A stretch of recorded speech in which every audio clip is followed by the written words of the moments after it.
అధ్యక్ష అధ్యక్ష అధ్యక్ష ఇక్కడ నేను ఒకటి క్లారిఫై చేయాలి అధ్యక్ష. గవర్నర్ ప్రసంగం మీద నేను మాట్లాడాను, దానికి రిప్లై ఇచ్చేటప్పుడు క్లారిఫికేషన్స్ నేను అడగాల, పద్ధతి అది. బడ్జెట్లో మాట్లాడింది ఎవరు అధ్యక్ష? రాజా మాట్లాడాడు, సురేష్ మాట్లాడారు.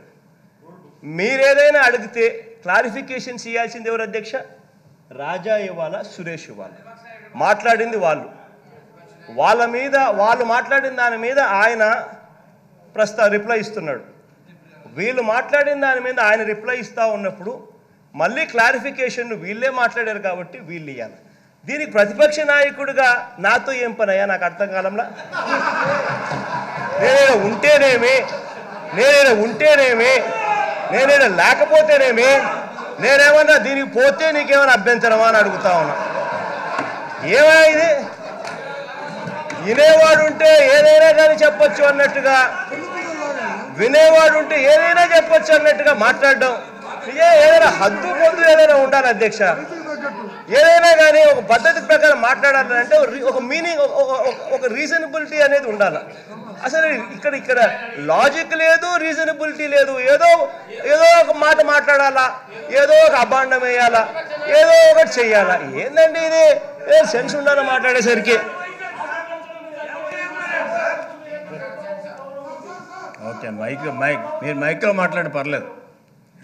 ప్రతిపక్ష నాయకులు బయటపడ్డాడు అధ్యక్ష.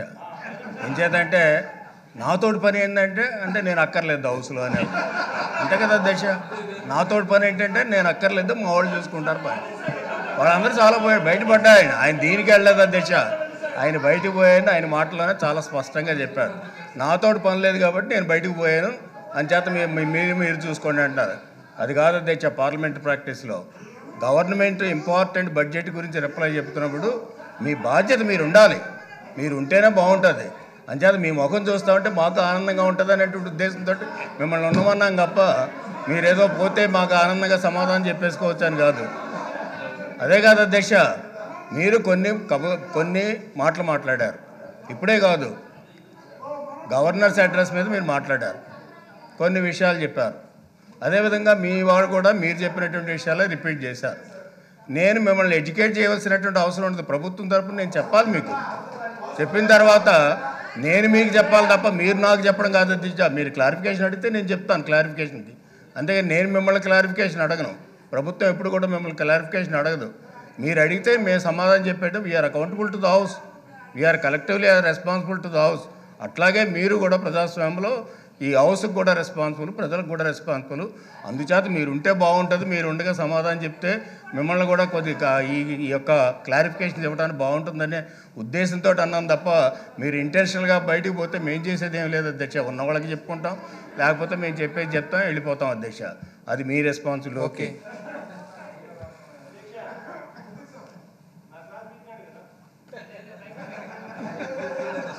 అధ్యక్ష. పాయింట్ ఆఫ్ ఆర్డర్ అధ్యక్ష. పర్సనల్ ఎక్స్ప్లెనేషన్ ఎప్పుడు కూడా ఎవరైనా ఎలిగేషన్ పెడితే ఎలిగేషన్ కూడా నోటీస్ ఇచ్చి పెట్టాలి. నోటీస్ ఇవ్వకుండా ఎలిగేషన్ పెట్టడానికి లేదు అధ్యక్ష. నేనేమో ఆయన పర్సనల్గా ఎలిగేషన్ పెట్టలేదు. పర్సనల్గా ఎలిగేషన్ పెడితే పర్సనల్ ఎక్స్ప్లెనేషన్ యొక్క క్వశ్చన్ వస్తుంది.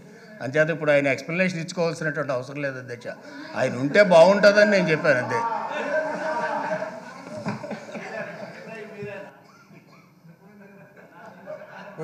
అధ్యక్ష, కొద్దో